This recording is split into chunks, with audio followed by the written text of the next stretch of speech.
if we are to look at the mining and if we are to look at what a lot of people have said, that there is a need for Nigeria to focus not only on what we have today, and we've focused on to a large extent as being the oil and gas.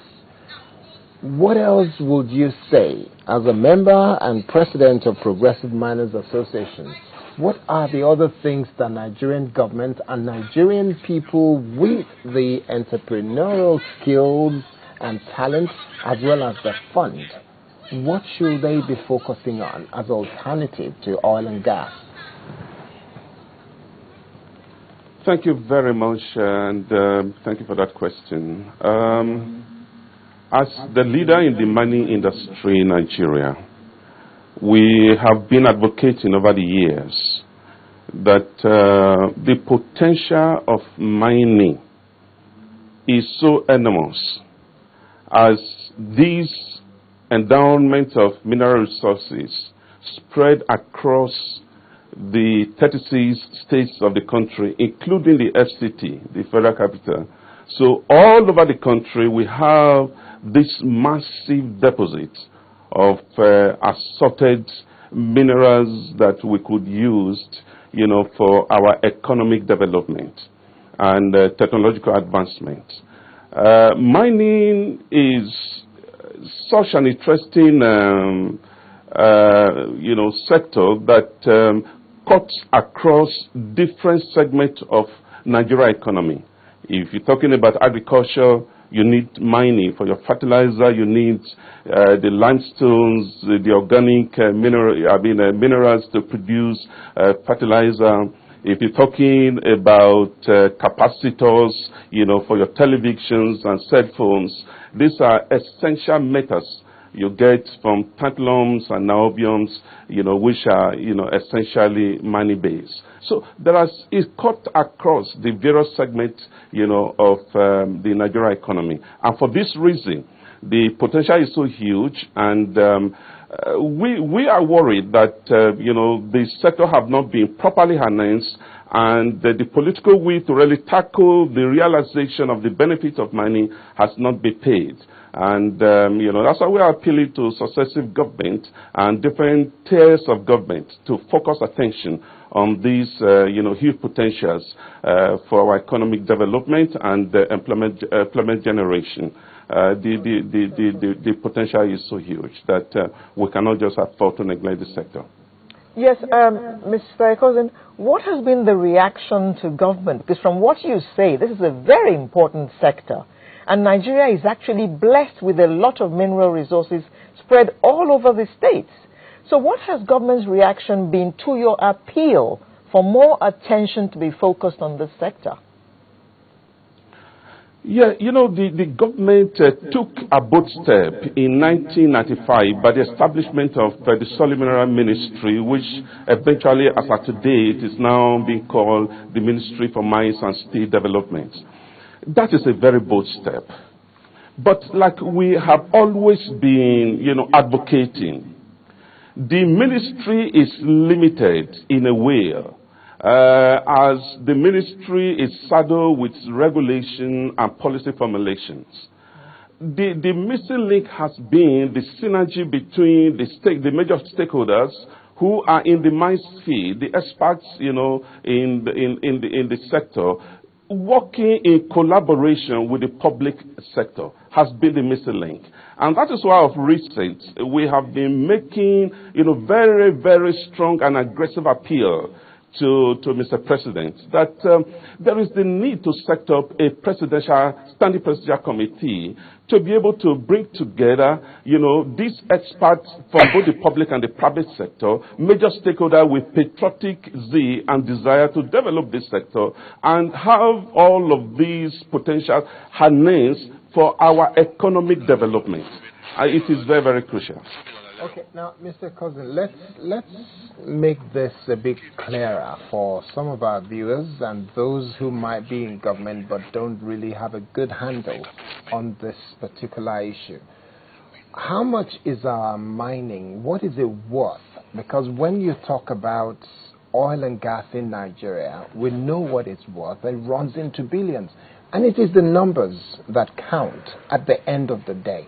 What would we say is the worth of our mining fields all around the country? To just be conservative and maybe based on desk job extrapolation, because the detailed exploration has not been done. If you take bitumen, for example, or you take the non-metallic minerals, for example, which we call the industrial minerals, these are worth not less than $10 billion worth of assets, in terms of mineral, deposit in this country. The fact is are you going to look at the dimension stones for building construction? Are you going to look at the limestone, massive limestone? Are you going to look at the kaolin for pharmaceutical and defense industries? Are you thinking about, the production of capacitors from niobium and tantalums and alloy metals? I mean, you can hardly quantify all of these. And that is why we are paying as major stakeholders that, the time has come for us that we need to look off from oil and gas and be able to focus on this huge endowment of God upon this nation. We just cannot, just keep folding our hands and, every time we are arguing and fighting backward and forward over, oil pricing or oil pricing benchmarks and all of that. The executive and the legislative are quarreling each time the budget has to be passed. And yet we have this sector. We have been saying that the income generation from this sector on annual basis, if it's properly enhanced, will not be less than 1 billion, naira on yearly basis. And I have said this many times publicly, in different forums and in position papers sent to the presidency, sent to the Ministry of Mines and Steel, that this sector has got the potential, to contribute effectively to the development of our national economy. Can I quickly take you up on something you mentioned earlier? You were making a statement and suggested that it might be a good idea for the president to set up a presidential committee to look into it.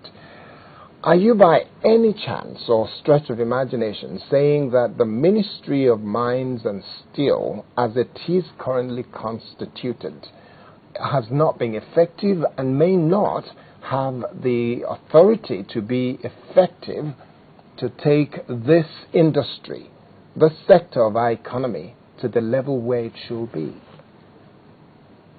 No, that is far from my postulation. I am basically saying that there is a missing link. You need the private sector, who are the driver of the economy, to be brought on board. We have no conflict with the ministry. We are basically saying that there should be a synergy of operation in the development of this essential sector for the benefit of Nigerian people and for the development of our national economy. And that has been the issue. So we're not indicting anybody, but we are saying basically that several things have been done since 1995, and a time has come that if all that will be done over the years have not yielded the desired results, then we should at least modify, the modus operandi and be able to come up with something that is, a great departure from what has been, so that we can be able to, realize. Of course, we have been able to put a position paper, like I've said, at least for the past 2 years, we have sent piles of position papers, both to the National Assembly, both to the Ministry of Mines and Steel, and of course to the presidency, on how this sector can be enhanced and the potentials in this sector can be realized for our national economic development. Mr. Eccleston, is there enough being done by the private sector? You know how things work in my country. Private people are in it, and once government sees that it's a gold mine, then their attention will focus in that area. Is there enough attention being given to it by the private sector? People like yourselves, for instance. This unfortunately is the sad story within this sector. The mining as is currently constituted is about 95% made up of small